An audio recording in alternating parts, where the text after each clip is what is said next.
আসসালামু আলাইকুম। কেমন আছেন সবাই? আল্লাহর রহমতে নিশ্চয়ই ভালো আছেন। আমরাও ভালো আছি আলহামদুলিল্লাহ। তো রাশিদার দিনলিপি থেকে আবারও চলে আসলাম নতুন একটি ব্লগ নিয়ে। আর এই ভিডিওটা ছিল ভোর রাতের একটা ছোট্ট ভিডিও ছিল। ভোর রাতে হঠাৎই ভাবলাম যে একটু ক্যামেরাটা অন করি। তো আমরা ভোর রাতে খাবার খাচ্ছিলাম। ভোর রাতে খাবার শুধু খেজুর আর ডিম। তো মাঝে মধ্যে এরকম খাবার খাই, আর মাঝে মধ্যে শুধু খেজুর খাই, আবার অনেক সময় শুধু ডিম খাই, বা অনেক সময় ওটস খাই, চিড়া থাকে চিড়া খাই, এক এক দিন এক একটা খাই। আমরা ভোর রাতে ভারী জিনিস খাওয়া হয় না। মাঝখানে রায়ান কয়েকদিন ভাত খাইছে, আবার এখন রায়ান ভাত খাইতে চায় না, বলে মামি আমি ভোর রাতে ভাত খাবো না, ওরও নাকি ভাত খাইলে পরে খারাপ লাগে। তো ভাবলাম যে ঠিক আছে, তাহলে তো আর রান্নাবান্নার কোনো ঝামেলাই থাকে না। আমি রান্নাবান্না এবার রোজা একদমই কম, নাই বললেই চলে। জাস্ট ইফতারে আইটেম যা আমরা ভারী একটা খাবার রেডি করি ওইটাই খেয়ে ফেলি, তারপরে আমাদের আর কোনো খাবার দাবারের থাকে না। তো বোরাইতে এই টাইপেরই খাবার টাবার খাই আলহামদুলিল্লাহ। এই খাবারগুলো খেলে না শরীরটা এত পাতলা লাগে, এত হালকা লাগে, এত। তো আজকে আমি ওই তাসলিমার ব্যাপারটা একটু ক্লিয়ার করব, কারণ অনেক দিন যাবতই মাঝে মধ্যে আপনারা কমেন্ট করেন, তখন আর উত্তর দিয়ে দেওয়া হয় না, বা অনেক সময় খেয়াল করি না। তো আপনাদের রিসেন্টও কয়েকটা আমার প্রশ্ন, আপনারা কয়েকজন ভিউয়ার্স প্রশ্ন করেছেন তাসলিমাকে কেন আমাদের সাথে দেখেন না, বা তাসলিমার সাথে আমাদের কি হয়েছে। তো ভাবলাম যে আসলে এই বিষয়টা একটু ক্লিয়ার করা দরকার। আসলে তাসলিমার সাথে আমাদের কি হয়েছে, কেন দেখেন না। কারণ আপনারা সব সময় একটা দুইটা করে প্রশ্ন করেন, আপনারাও তাসলিমাকে মিস করেন, আমাদের সাথে দেখেন না। এই জন্য ভাবলাম যে ঠিক আছে, আজকে একটু আপনাদের সাথে ক্লিয়ার করে দিই তাসলিমার ব্যাপারটা। পুরো ভিডিওটা দেখবেন, তাহলে আপনারাও ক্লিয়ার হতে পারবেন। আর এখানে আমি একটা ওই যে ডিটক্স পানি রেডি করতেছিলাম।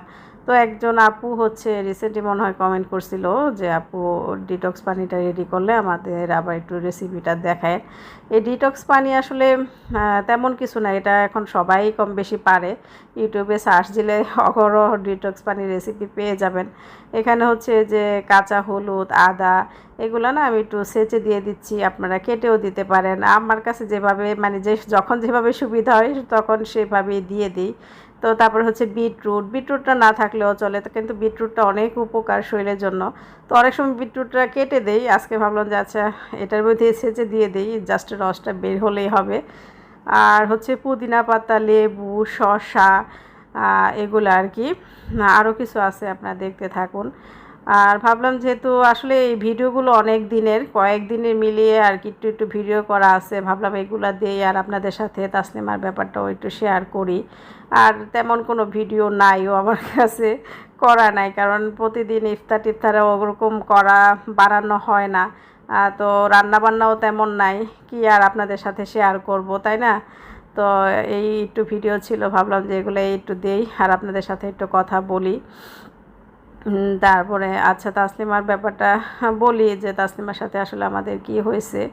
তাসলিমার সাথে আমাদের একটু ভুল বোঝাবুঝি হয়েছে, এটা এটা ঠিক, এটাই সত্য কথা। কারণ আগে সব সময় আপনারা আমাদের সাথে তাসলিমাকে দেখতেন, এখন দেখেন না। তো কিছু তো একটা কারণ আছে, তাই না?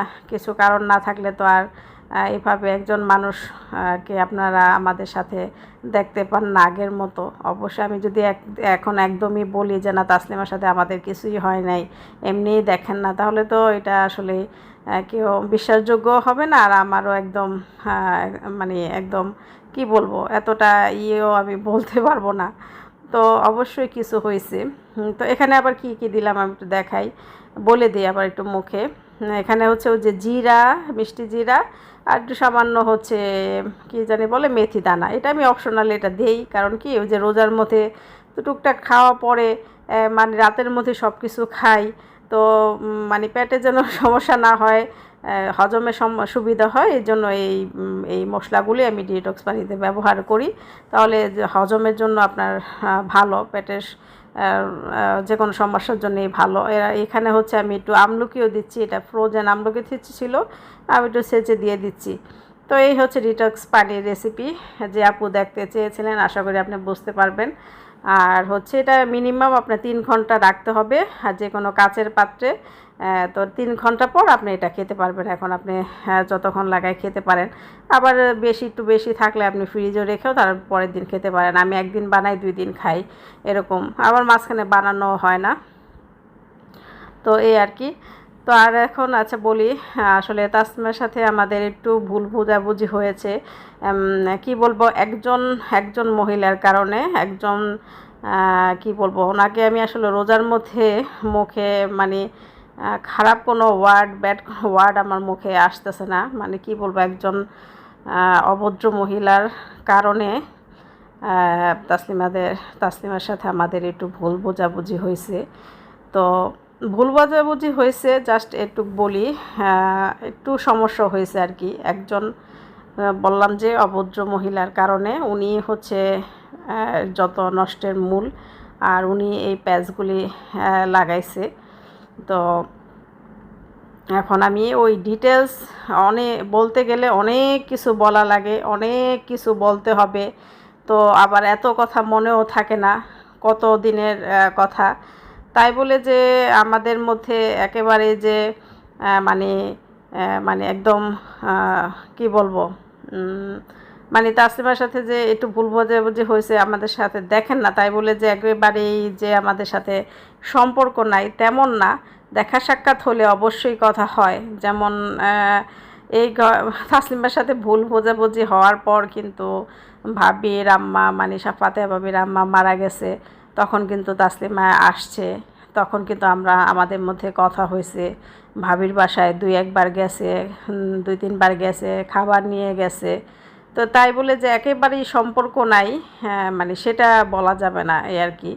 তো মাঝখানে ওই ভাবি আন্টি মারা যাওয়ার পরও তাসলিমা আমার কাছে 2-1 দিন কল দিছে আন্টি ভাবির কথা জিজ্ঞেস করার জন্য, কেমন আছে কি আছে। বা আমি তো প্রতিদিন ভাবির বাসায় যাইতাম, তো আমার থেকে খবর নিত। কারণ তখন তো ওই মুহূর্তে ভাবি কারোর সাথে কথা বলতো না, বা ওরকম কথা বলার পরিস্থিতিও ছিল না। তো এই আর কি। যেমন তাসলিমা তখন মানে ওই আন্টি মারা যাওয়ার আগেই আর কি তাসলিমার সাথে আমাদের একটু ভুল বোঝাবুঝি হয়েছে ওই একজন মহিলার কারণেই। উনি মানে প্যাচ লাগাইছে, তো একটু ভুল বোঝাবুঝি হয়েছে। তো আসলে মানে একজনের সাথে যদি একটু ভুল বোঝাবুঝি হয়ে যায়, তখন কিন্তু আগের মতো সেই সম্পর্কটা থাকে না, তাই না? কিন্তু দেখা সাক্ষাৎ হলে যে আমরা কথা বলবো না, করব না, এমন কিন্তু না। তাসলিমা কিন্তু আসছে ভাবির বাসায়, আমার সাথে কথা হয়েছে, সবার সাথে কথা হয়েছে। তারপর ভাবির বাসায় খাবার নিয়েও গেছে। তো এই আর কি। তো এখন হচ্ছে ওই মানে আগের মতো ওই মিলটা নাই, এটা আপনারা বলতে পারেন। আগের মতো ওই আমাদের একসাথে যাওয়া, একসাথে সব অনুষ্ঠানে খাওয়া দাওয়া, একসাথে আমরা তো কোথাও গেলে একসাথে যেতাম। তো এই আর কি। একবার যদি একটু মানে ভুল বোঝাবুঝি হয়ে যায় বা মনের অমিল হয়ে যায়, মনের মধ্যে সবারই কষ্ট থাকে। আমাদেরও যেমন কষ্ট আছে, ওরও তেমন কষ্ট আছে, তাই না?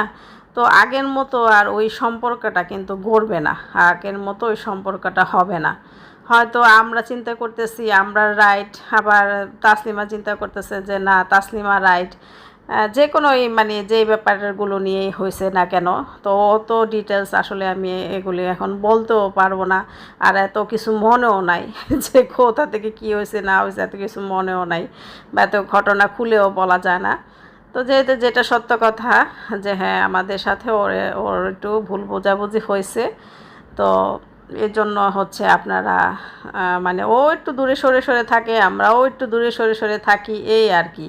তো দেখা সাক্ষাৎ হলে যে কথা হয় না হয় না তা কিন্তু না। আমাদের কোনো বিপদ হইলেও ও আসবে, আবার ওর কোনো বিপদ হইলেও আমরা যাব, তাই না?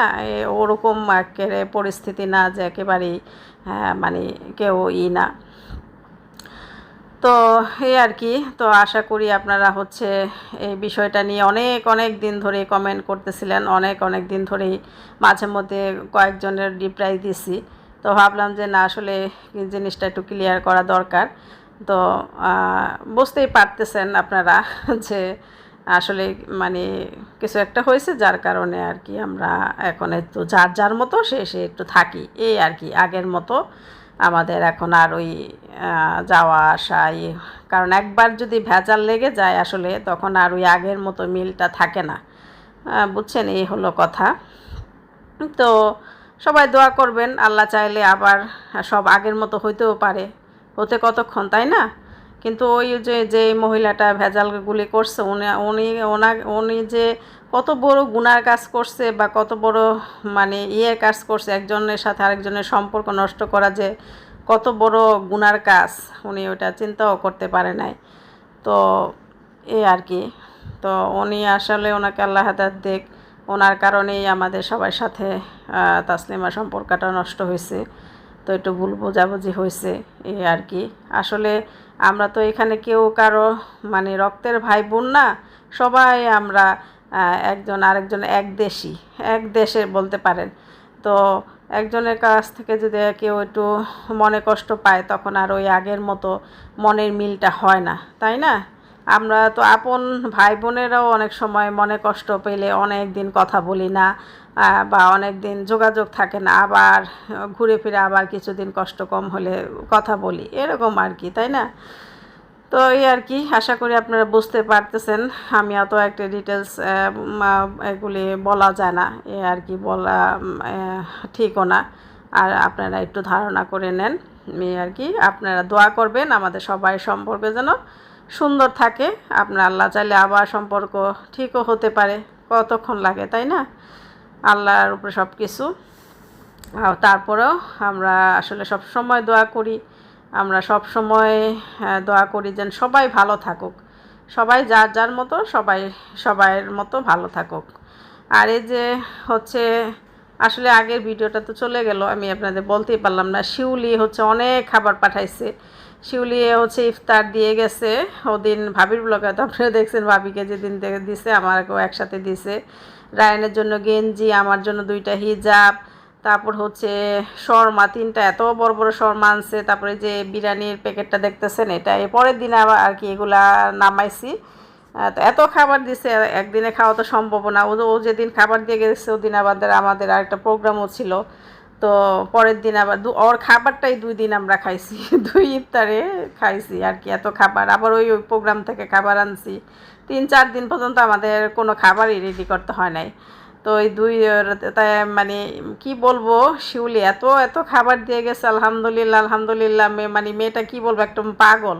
আমি বলতেছি যে তুমি কি পাগল হয়ে গেছো, এত খাবার, আবার শুকনা খাবার, খেজুর, তারপর একটা জুস, তারপর মুড়ি, আর হচ্ছে যে 2 রকমের খাবার, একটা ডেজার্ট আইটেম ছিল। রায়নের জন্য গেঞ্জি, আমার জন্য হিজাব। আলহামদুলিল্লাহ আলহামদুলিল্লাহ। আল্লাহ ওকে যেমন মানে কি বলবো ধন সম্পদের মালিক করছে, তেমন মনও দিছে আল্লাহ। আল্লাহ এর উত্তম প্রতিদান দেখ, দোয়া করি জাযাকাল্লাহ খায়ের। তো অনেক কষ্ট করে আবার আমাদের বাসায় এনে দিয়ে গেছে। ও উপরে উঠে নাই, রোজা রাখছে, বললো যে আরও কয়েক জায়গায় যাবে। তো আমরা নিচে গিয়ে ভাবি আর আমি নিচে গিয়ে নিয়ে আসছি। তো আর এটা হচ্ছে মানে পরের দিনের ভিডিও ছিল, ও যে বললাম কয়েকদিনের ভিডিও মিলিয়ে আর কি আমি ভিডিওটা দিছি। আর কিছু হচ্ছে আগের ভিডিও ছিল। তো যে বললাম যে ভিডিও নাই, আগের কিছু ভিডিও ছিল যে আমরা ঘুরতে গেছিলাম গেন্টিং আইল্যান্ডে। তো এটা চা বাগানের কিছু ভিডিও ছিল। ভাবলাম যে আসে যখন তো একটু দেই, এই ভিডিওগুলো মনে হয় দেওয়া হয় না। এই শর্টটা রিলটা বানাইছিলাম ফেসবুকের জন্য, পেজের জন্য আর কি, ফেসবুকে দিয়েছিলাম মনে হয়। তো এই জায়গাগুলি আসলে এখন মানে এডিট করতে গিয়ে এত ভালো লাগতেছে, দেখতেছি যে কি যে সুন্দর, মানে আবার যেতে ইচ্ছে করতেছে। আমি কয়েকদিন আগেও ভাবিকে বলছি যে ভাবি আবার আমরা গেন্টিং আইল্যান্ডে যাব, শুধু শীতটা উপভোগ করার জন্য, সারাদিন শুধু শুয়ে থাকবো। মানে এত মানে সুন্দর একটা শীত, মানে শুয়ে থাকতেই আরাম লাগে। ওখানে আসলে যা মানে দেখা হয়ে গেছে। এখন শুধু আমরা শুয়ে থাকবো, গল্প করবো আর মজার মজার খাবার খাবো। এখানে গিয়ে আমি ওইদিন ভাবিকে বলতেছিলাম। তো এই ছিল আমার আজকের ব্লগ। তো আজকে এখানেই বিদায় নেই, সবাই ভালো থাকবেন, আল্লাহ হাফেজ।